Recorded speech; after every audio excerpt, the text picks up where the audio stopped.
My name is Sven, and I'm coming from Germany, south of Germany, especially from Munich. And I have the pleasure to work with Java, or to earn my money with Java since 1996. And during this time, I was working in a lot of different projects. But who of you is working in a project that will start on a green field with no project manager, unlimited budget, for 6 months, you give it to a team and you will never hear something about it? Oh, what a surprise. Really? Okay. Here. Okay, for what kind of company you're working?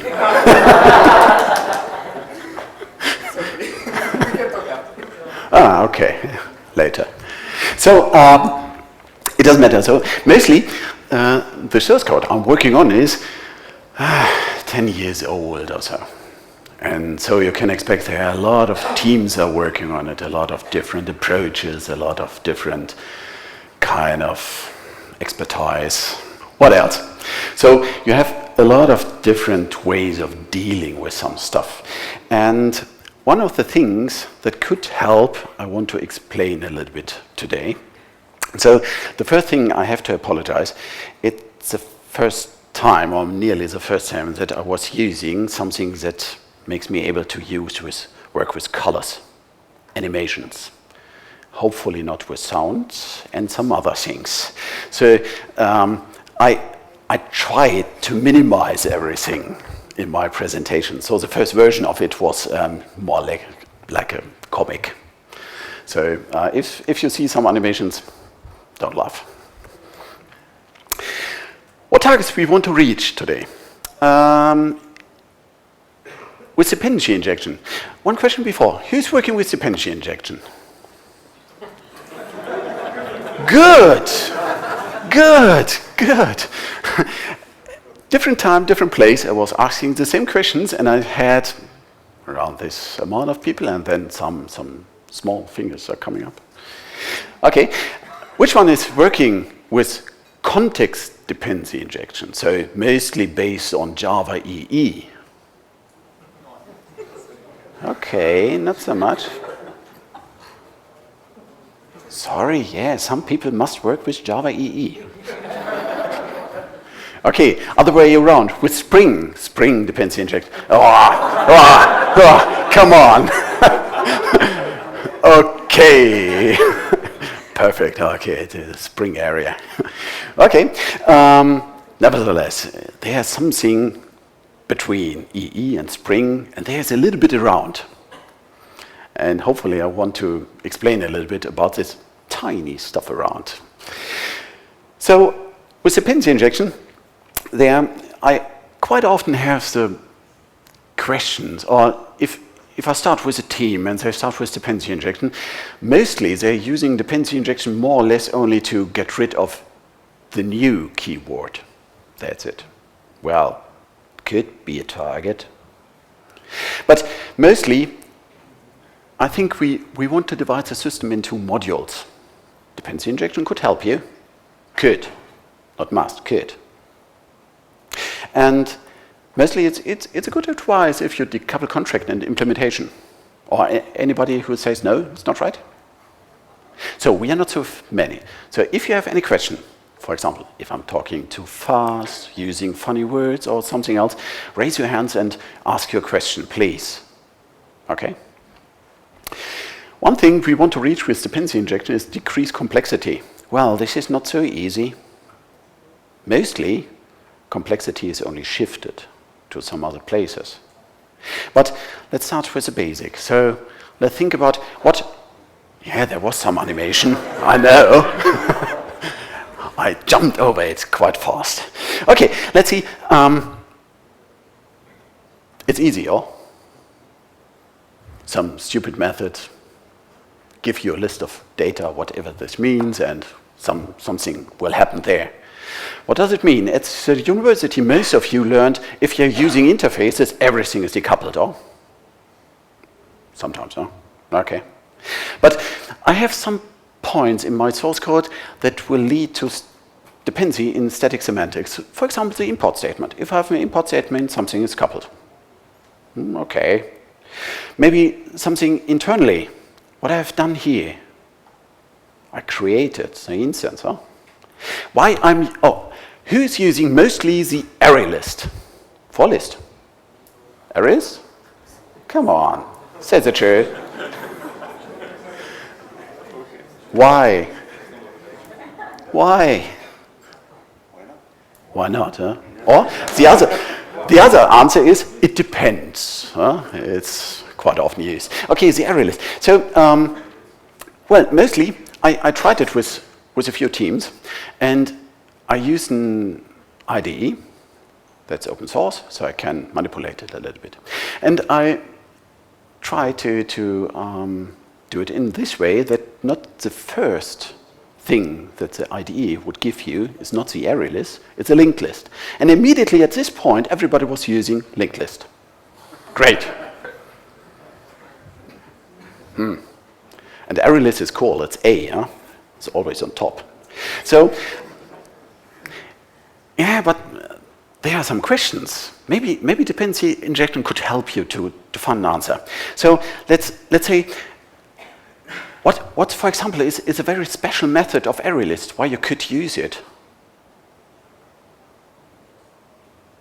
Come on, only one. Index of, right? Or something special.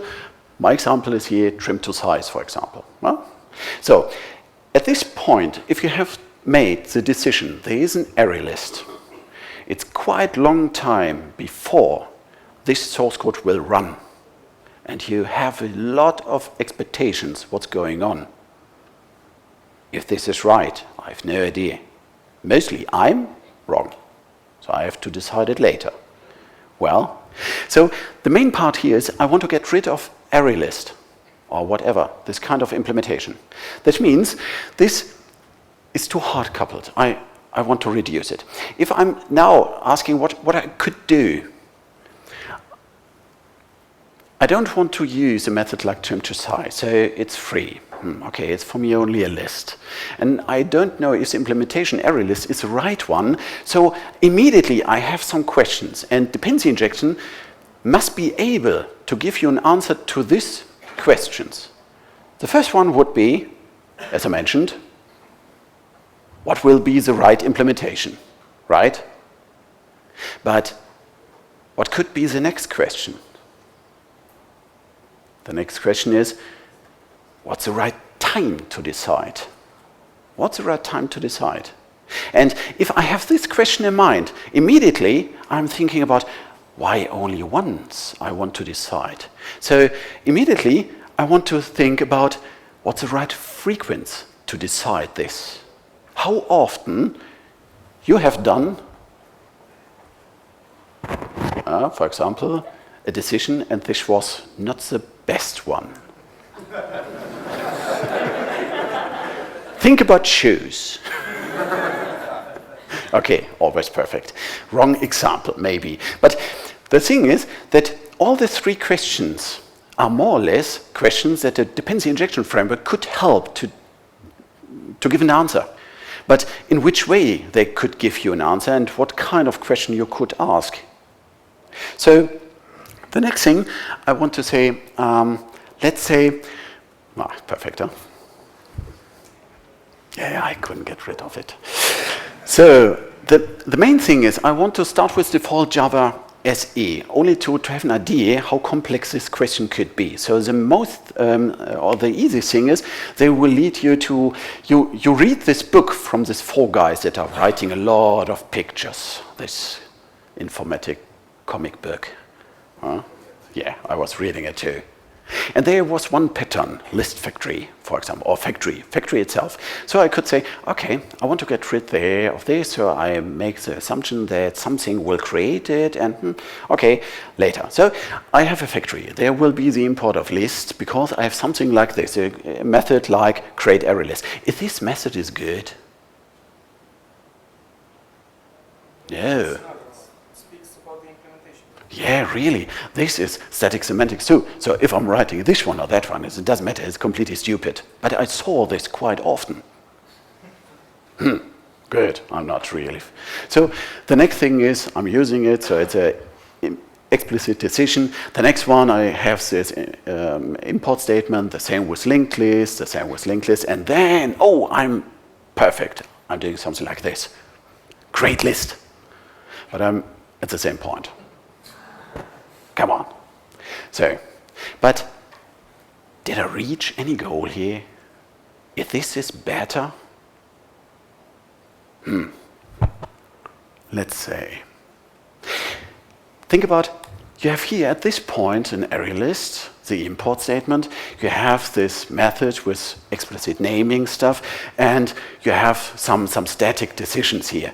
The main point is here that from the original part where you want to get rid of the decision, you bundled everything to one point, and there's every single dependency in one point. So this couldn't be the target or the solution. But mostly, people are using dependency in the same way. Okay, let's see what goals we reached. We have, for example, here the list and the list. We have the array list and the array list in the old code. In the new code, I have this static method. So I was winning nothing. Especially, this import is replaced by a worse import. Okay, so I don't want to have the same. Good. The next question is, if I'm looking at this, what's the right time to decide? Context dependency injection frameworks will give you something like scopes. But if you're checking what kind of scopes you will get, it's something like application, session, request, maybe method. This kind of scopes depend on what? These are all technical scopes. It's not a business scope. Maybe it's much more interesting to say, I need a business scope inside my session. Would be much more better. Because now I'm putting technical aspects to my business code. Because it's a session. Well, if I want to have it. Okay, let's say we have this interface service. Please don't ask me if this makes any sense. And I have this implementation. Last row, could you read it or it's too dark? 2, yes, 1 say nothing. Okay, and he is frozen. Okay, so I have this business module, and now the first question is, a dependency injection framework would have, if you're using Java, some ways of connecting instances. And the dependency injection framework are using this, but what does it mean? In this case, I'm going here over the constructor. So, some dependency injection frameworks would say, okay, you need a constructor, and then you will get the interface you want to set here. Is this a good decision? What else you could do? The next possibility a dependency injection would have is that you're doing something like this. You are using explicit getter and setter. So, do you want to have this one? So now everybody must say, it depends. Okay, the third thing, how to set an attribute inside an instance. Excuse me? Yeah, right, reflection, huh? Good, okay. So the third thing we could do is no explicit constructor, no explicit setter, but we are using reflection. If this is good, who's working with reflection? Okay, who played with this? Okay. But this might not work on some environments because you can have a JVM that restricts writing private fields. Could be, but technically these are the three possibilities. Constructor, setter, reflection. And dependency injection has to decide what's the right way they are implementing. And this means this will lead you to some basic concepts that you have to fulfill in your application if you want to have it. So let's see what does it mean. If you have a constructor, it means that at the first point you have to create an instance of service. The next one, then you can create maybe the business module or reverse. But then you could do the method invocation. Because first you have the first one, then you're setting it via constructor in the second one, and then you can invoke the session. This is the order you have to create your stuff. That's it. That's your lifecycle. Fit this lifecycle to your original one. If you have a setter one, then you have something like, you can create the business module, you can create the service, maybe reverse, but then you have to set the service, you have to invoke the method. It's a different lifecycle. Different points where you can make decisions, for example. Here you have different points, and here you have the third point. You have to think about if this will be the right implementation. You have more possibilities. Okay. And this reflection is more or less the same. So we're saying creating instance of business module, otherwise I can't set something. I'm creating the service, maybe it's created before, but then I have to set the service. So the time of connecting both is later, and then I can invoke the method. So it depends that if you are choosing a dependency injection framework, you have to think about if this will be the good decision for you. So every framework has a strategy how to resolve an implementation. What's the right one? What's the right implementation? How to say to the framework, what's the right implementation? This is really less work. Create and set the instance and manage the timeline. So this is a task from the dependency injection framework. Let's go to the spec one, weld. Okay, it's in Spring environment, wrong example, huh? I got it. But sometimes people are using weld, I heard.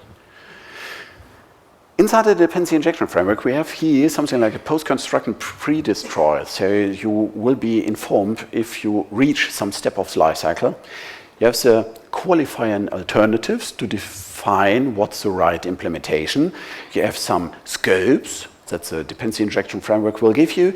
You have something like interceptors and decorators, good, maybe. And then you have something like stereotypes, so you can combine qualifiers, good. You have events, extensions. What is a minimum you are expecting for a dependency injection framework? What's the minimum? Is events are part of dependency injection? Yes or no? Who says yes, events is part of dependency injection? Okay, if I ask no, everybody is raising your hand? Maybe. Okay, so the biggest question is what kind of infrastructure you are expecting from a dependency injection framework and why? And this will influence you changing between dependency injection frameworks or the whole architecture. That means, in the moment, I'm only focusing on qualifier and alternatives, how to define what's the right implementation. I want to think a little bit about the life cycle, because think about, you have JavaFX, there's a life cycle, and then you have CDI, that's a life cycle. In which way you're combining both life cycles? So if you have a dependency injection framework with a life cycle, you have to make the other way around. If you use, who knows about JavaFX? Okay, who's using Java 8? I mean, not at home. In production. Okay. So with JavaFX, you have this fxml file. There you can declare, for example, a button, your personal button. This button is being implemented and has some injects.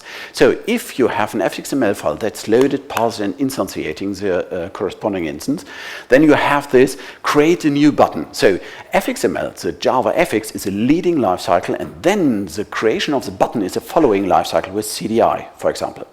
Other way around, you say add inject my button, then CDI is the leading lifecycle, and the fxml or JavaFX is the following lifecycle. Oh my God, this means at what time you are ready with both. Okay. So the next thing is scopes we have to think about, and sometimes people thinking about events, but I want to say this is, from my point of view, not really part of the dependency injection. Let's say qualifier and alternatives. What's a way to define, to give an answer, what's the right implementation here is quite easy. You have an interface, you have a default implementation, and you could do something like this. If this is okay, this question is quite easy. You have only one implementation, right? Okay, so it will say yes. But if you have, who's talking with your colleagues? Anybody is talking to the developer who's sitting right next to you, working in the same project? Sometimes, huh? Okay. And then he is implementing something nearly. And then you have an object graph that's not well defined. So in this case, if you have something like this, you will get something, and this is really good with Weld, a very good exception message. The only good thing here is copy, paste, asking Google. This is working fine. So you will get an answer what's going wrong. But here, the main question is that there's no decision available. So you have two implementations, how to decide. What's the way of saying, yes, that's the right one? So you are putting something in static semantics. In this example, you give this class an annotation. So it's out of the default scope, and now there's some implementation. If you want to have exactly this one, the service A implementation, you have to change your code in a way that you're putting at the injection target something in your static semantics. Okay, now explain me what this means with context dependency injection. For me, it's static dependency injection. It's part of the source code. So this is a way how you could define or make decisions. This is not dynamic enough, I think. Okay, well, let's see. You have this interface, and you have something like a producer. Here it's a way around. It's the same way. So if you have a producer, okay, you have some technical stuff. This is a producer, but you have to give it a name, and somewhere you have to use this name. So even with producers, you have the same. But with CDI, this is the entry for a little bit more dynamic pattern, because inside this one, you could decide what could be the right implementation.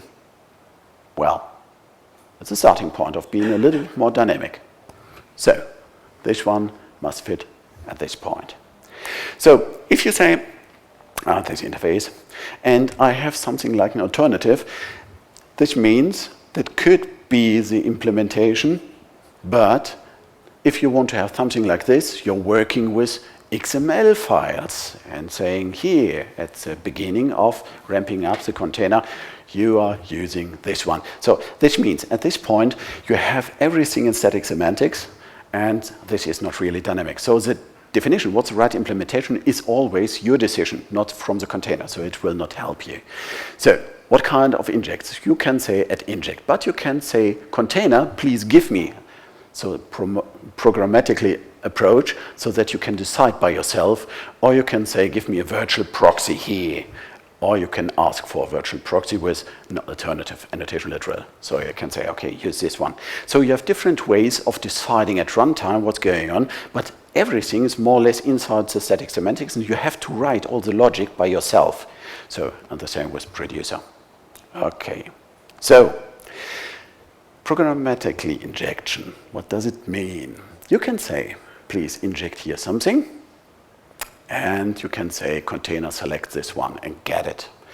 Here and here, you have to decide what's the right one. And in the moment, my expectation is that I don't have an instance. Sometimes I see people that they're using dependency injection in a programmatically way. And then you could see something like this.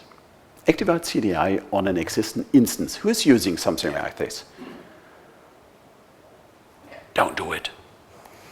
Okay, so you will hear an instance, and then they're doing all this stuff. So getting the class, getting the bean manager, creating the annotation type, creating the injection target, and creating the context, and then doing this. Inject everything. Good. So you can do this. But there's something missing. Any idea what's missing here? Please, there's a life cycle. The post construct. This means sometimes I see that they have normally at inject, and sometimes they're using this one, and then you have two different kinds of entity there, some with post construct and some without. Great. Okay, but this is the way you could do if you have an instance and you're putting the at injects later. So this means you can create something, and later you can decide what could be the right injection target. So it could be a dynamic approach. But there are some other frameworks. For example, there is BoonDI. BoonDI is an open source framework. It's okay, it's nice. Sometimes it's the right one. So the bootstrapping is quite fast. You have this Maven dependency, and if you want to use the CDI API, you have to give it, otherwise it will give you another @inject. So that's the only point. But if you're checking different dependency injection frameworks, first check what they will give you. Some from Spring, from other things. So they will give you a bunch of different things.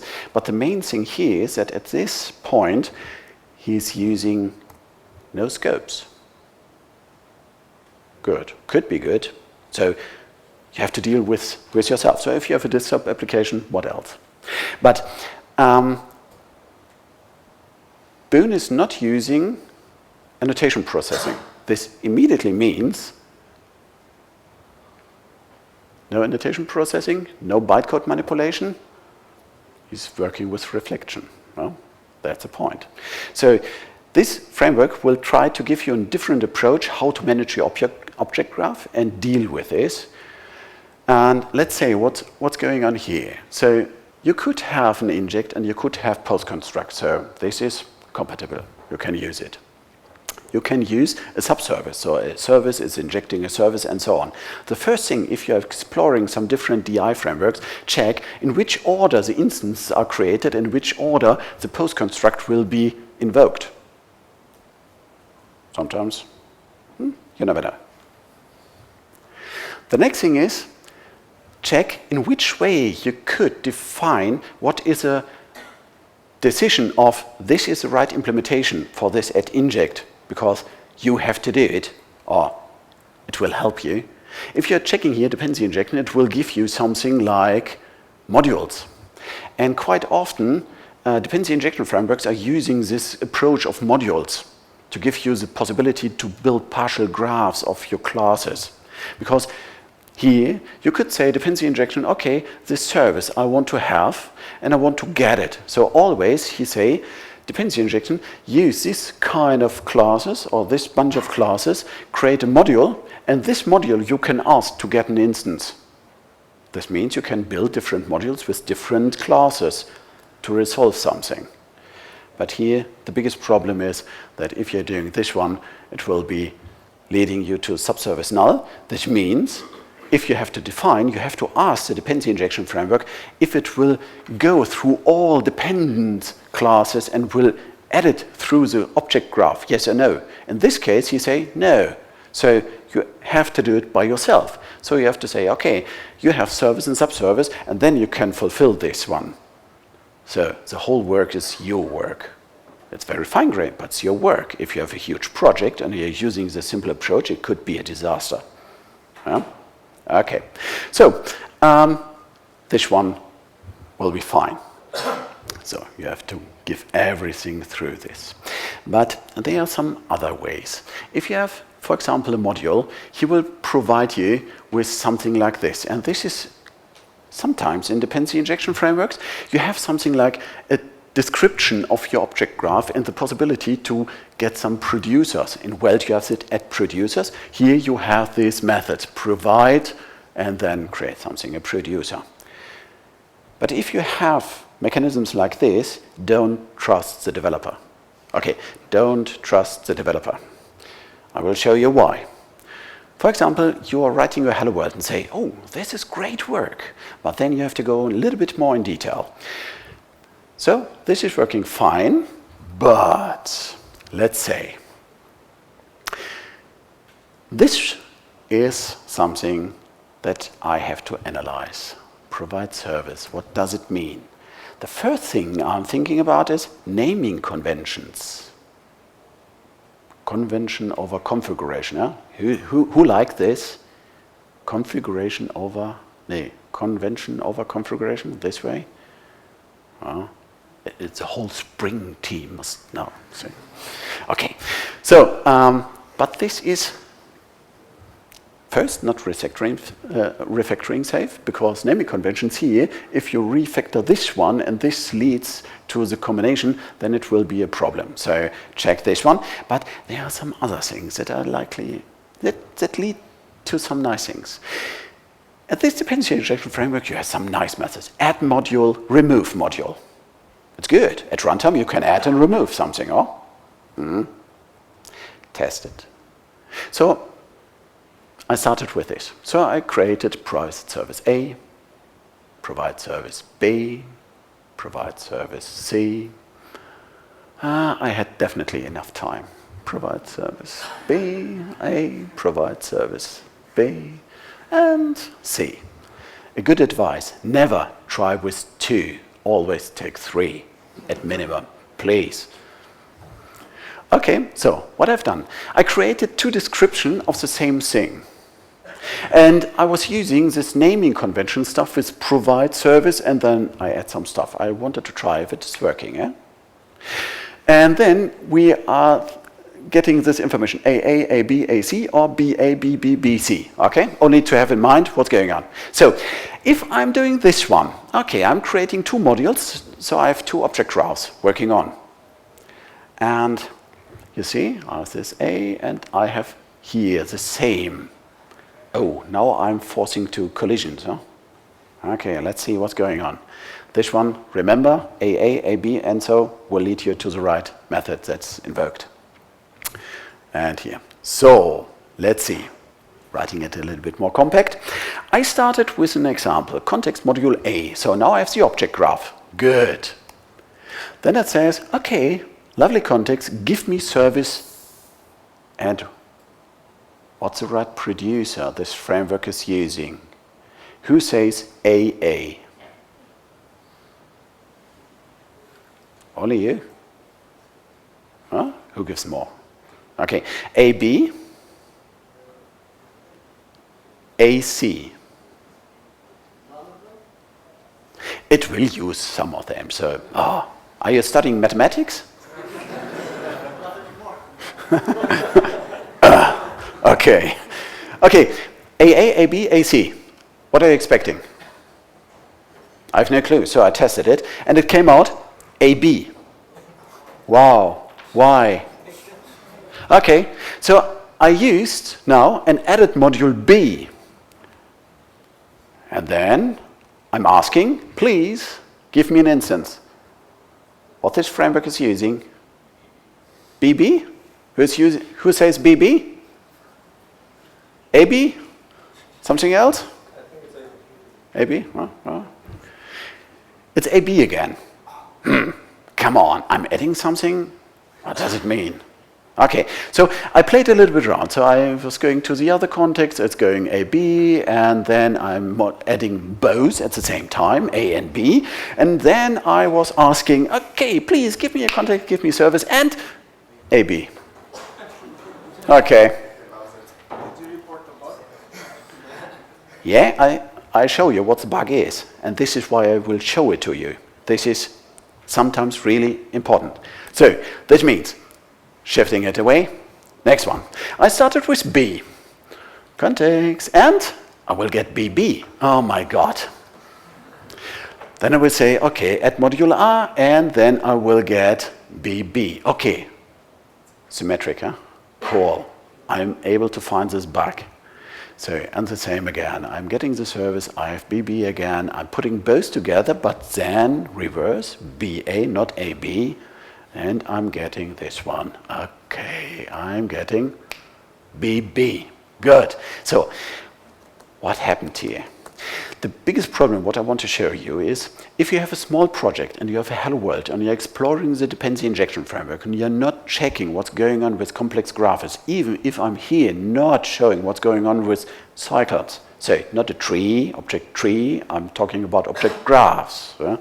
So, if you find out this later in your project, it could be more or less a disaster. But what exactly happened here?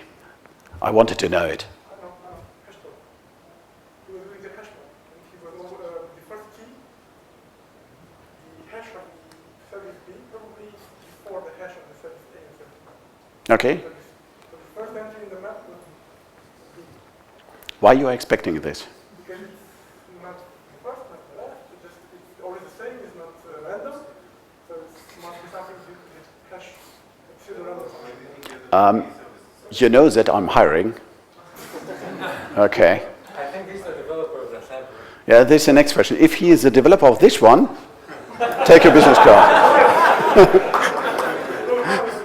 Okay, so I try to figure out what's going on, but you're on the right way. Your process is quite cool. So I'm adding service module A, module A, module B, module B. So I have now 4 modules. And now I want to know what does it mean. So I started with lovely dependency injection at module A, B, A2, B2. And then please give me something. What you're expecting? AB. I'm removing something. I'm getting the instance and BB. Okay, I got the point. So the module itself, it's not merged. You have to find it out. If something you could add, will it be merged or only in a queue? In this point, you have only a queue. Okay, so then I'm removing, getting the next one, I'm getting AB again, I'm removing, I'm getting the instance, I'm getting BB again, and then I wanted to know, remove everything, what does it give me? Null. Oh, okay. This is good. Not an exception, but it's null. It's better than AB or BB. Okay, so I was digging a little bit around. So if you have a dependency injection framework, look inside. At this point here, there was this thing. I found that he was looking for things that are started with provide. That's the only thing. Okay. But if I have something like this, a class get declared method, in which order this array with the methods is filled? Okay, who would say in the order alphabetically? A, B, C, D. Okay, who will say in the order it will be written down in source code?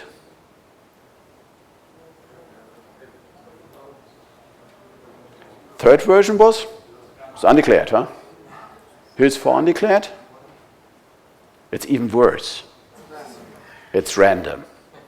Every request, it's random. So this couldn't lead to AA or AB. So I was looking a little bit more and saw that a concurrent hash map he's using. Great. And the key and the hash map will be in a sorted order. Good. So I tested it and says, okay, concurrent hash map.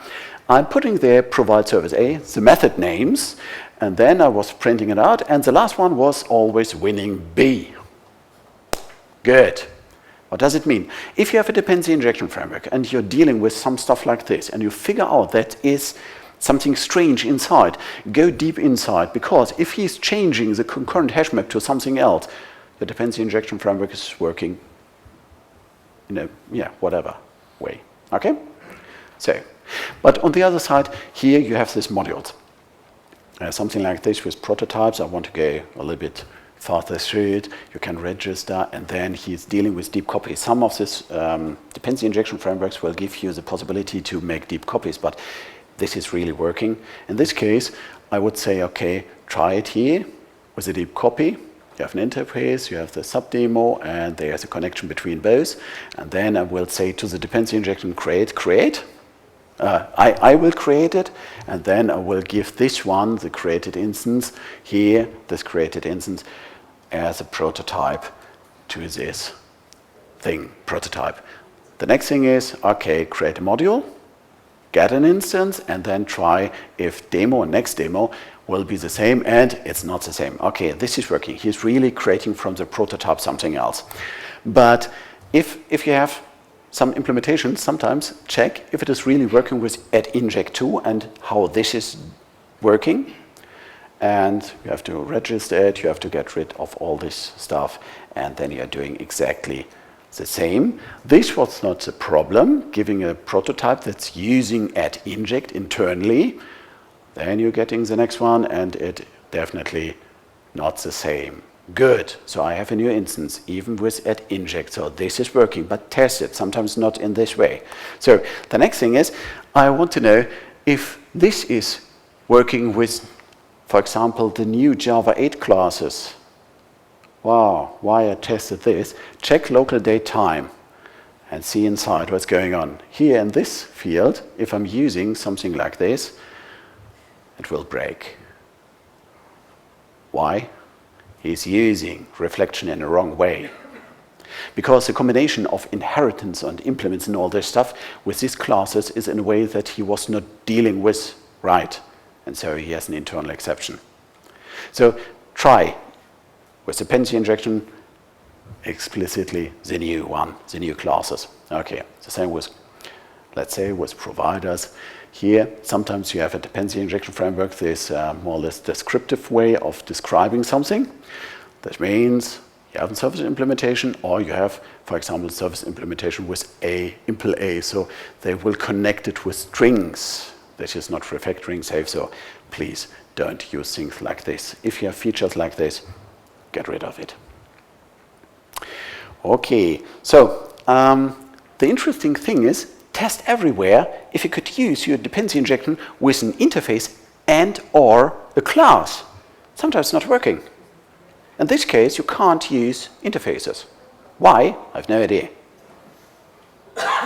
Okay, so you could rewrite all this stuff like an inner anonymous class, implement it, and so on, and you can use something like this. If you have qualifiers with a value inside, make sure that you don't trust this one because it's not refactoring safe too.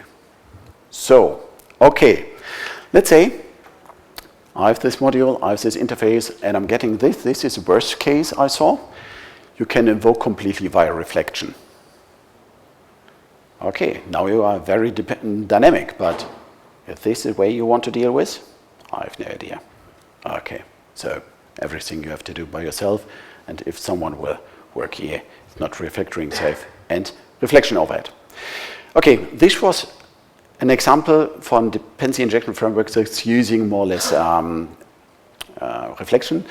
The other way around, you could use annotation processing. For example, with Dagger, the ramp up is quite easy, but this dependency injection frameworks, if you have to support Android and Java, annotation processing based dependency injection frameworks are not bad because everything is generated and you have no reflection stuff, even if you're working with, for example, RoboVM for iOS or so. Okay, but here are some other things they're creating. For example, here an object graph. They're injecting everything, and the thing how to connect all together is based on a module concept again. So these modules are quite famous somewhere. I only want to show you here in a short way what you have to write here. So the main thing is, if you have this one, you have to write a module as annotation. So are you a library? Yes, no, please. Only for the main class it's allowed to have an inject, otherwise the inject is not working. And then you have a provider that will give you this implementation. Oh my God, you're writing and writing and writing. So the first questions we have, what's the right implementation? How often you are deciding is, what's the right frequency? It's, well, very handwritten. So everything you have to do, and so on, and so on, and so on. So you're writing a whole bunch of code, and it's sometimes not so easy to figure out what's the right object graph after writing all this stuff. So this is all you have to do to wire two things together. Definitely enough. Okay. If you want to have managed instance, you have to do something like this, that you say, okay, please give me an implementation and return it. I never understood why you're doing this one. Please create me one so that I have here a managed one. Okay, but some implementations are working in this way, constructor injection. Okay, now we have a managed inject. So in main service impl now I can use add inject. Otherwise not. Makes sense if I'm using new constructor. So we have some context.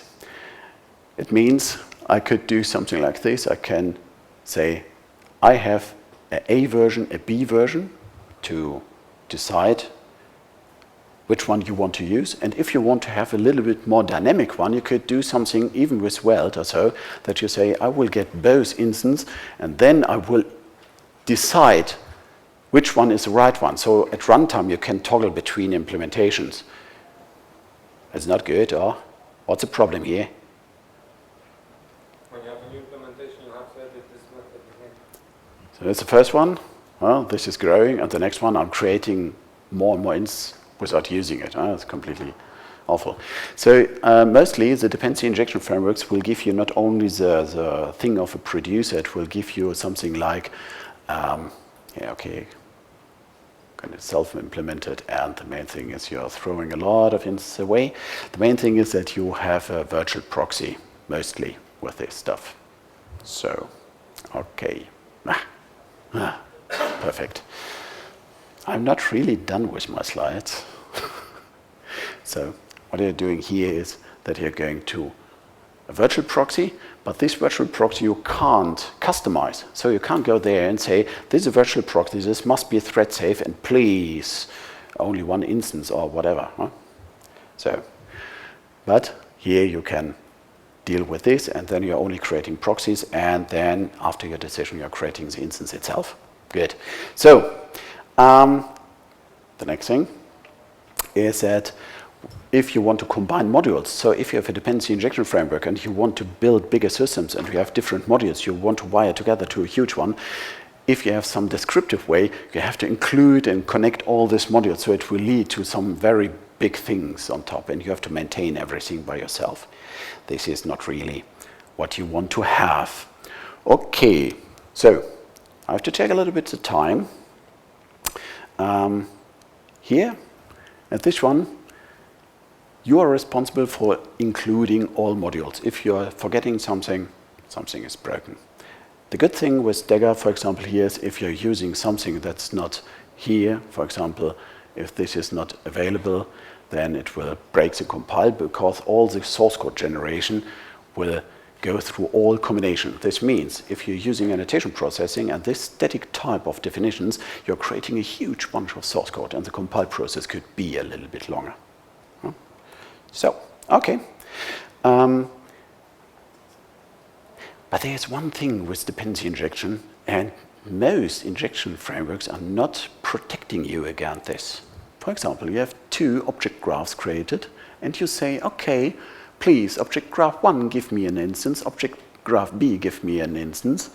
And I have something like, okay, inject everything now to this instance.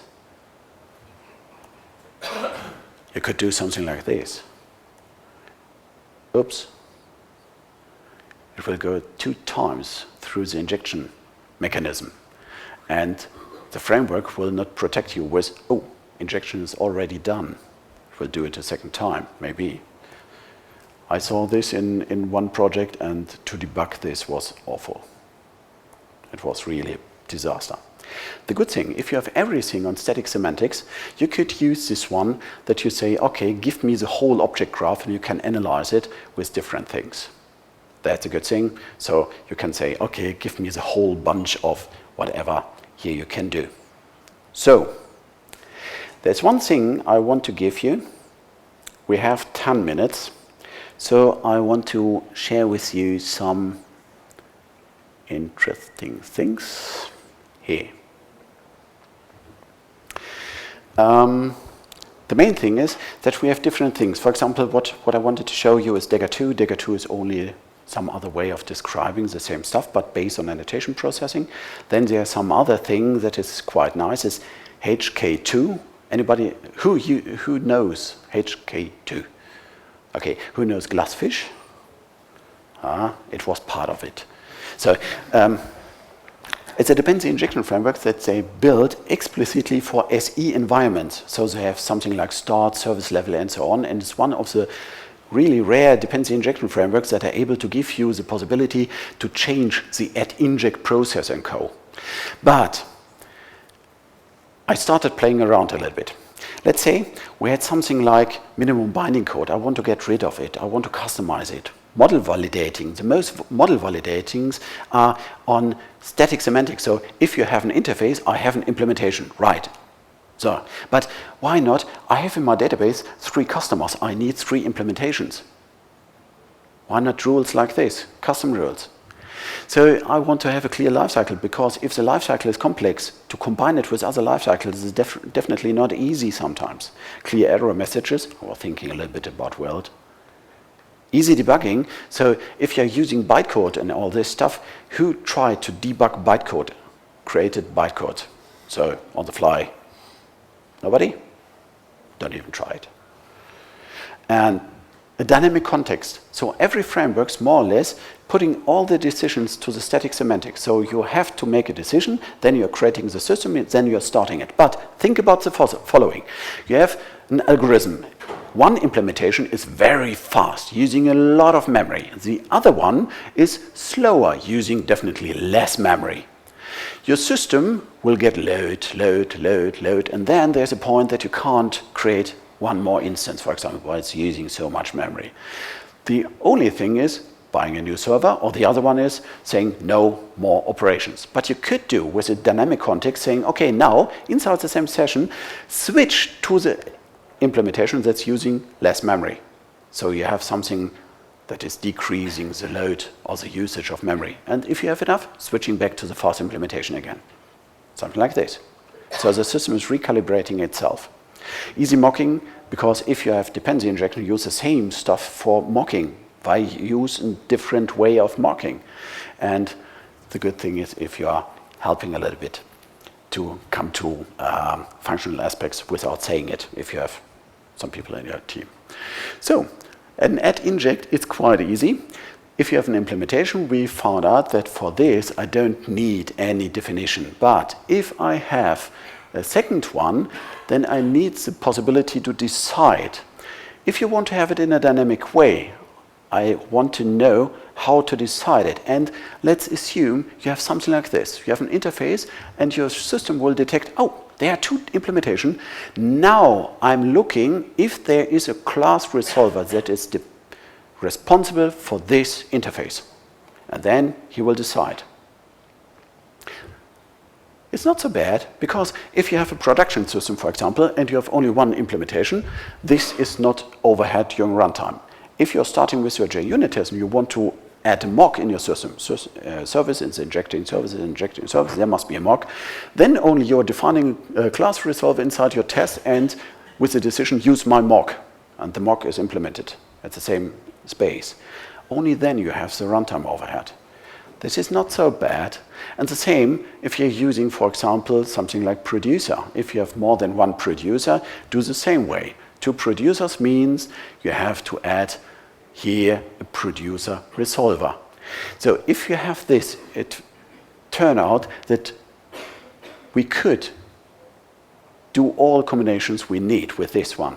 So we are using exactly this combination in production, so that we have these two dynamic elements here, and all decisions could be cached, so that at this laptop with a toggle add inject, it's not the very best performance testing, I know, but I had around 3 million injects per second. So the JIT compiler is really working hard on it. Because if this decision is fixed, then you can cache it. And if the model is changing, you're only saying clear cache, build cache again. And then it's ramping up again. And then you have the possibility to switch at runtime between implementations and between producers and all this stuff. The main thing what I'm missing with different injection frameworks is if you have a proxy, lazy, yeah, you can use it, but why you can't customize it? Say, okay, this proxy, if you are building a proxy, please build it with metrics or with logging. For example, connect it with my log4j. Or using it like a virtual proxy, and if you have this one, you could say, please, I need a static one. If you want to have a dynamic proxy, static one, whatever, and scopes, and so on. So, customizing of proxies is not even part of dependency injection frameworks, but the proxy itself, it's a basic pattern you're using for dependency injection. So, why not customizing it? This is not so difficult as you expected, and it's not bad. I want to go, we are just running out of time, that I would say all this one, even with scopes or whatever, you could find in a place that it will give you. So the main thing, what I wanted to reach here is, it depends on the environment for what your dependency injection you're using. If you have an environment without technical sessions or something like this, think about if you can get rid of this inside your dependency injections framework. If you're using it, for example, for IoT devices, then look for things that are working with annotation processing, because all the hard work is done before, and then the JIT compiler can really work for it. So you have different ways of dealing with this and try to figure out what could be the right technical overview you need for this dependency injection framework and what's the right way of implementing it. Think about if they're using constructor connections or getter and setter or reflection or what else. So that's fitting to your architecture you're using. If you want to use, these are examples, no? Weld is for the spec CDI. Boon is something with reflection. Dagger and Dagger 2 is with annotation processing. HK2 is a very customizable implementation, and this is a dependency injection framework that's more or less a dynamic dependency injection, so that you can recover everything at runtime. I gave you all this at source code. For example, if you want to know how to implement it or make some performance measurements or try to get ideas how you could customize your own dependency injection framework or use it or get ideas how to deal with this, you can go to my open source repository with the dynamic dependency injection and try to figure it out. It's open source and you have a lot of JUnit tests to check what's going on there. And feel free to ask if you want to know something. But dependency injection is quite a really tough, powerful tool you can use for a lot of things. But test it, please. Test it in a way. So, I'm done with the time. Thank you very much. If you have any questions, feel free to ask.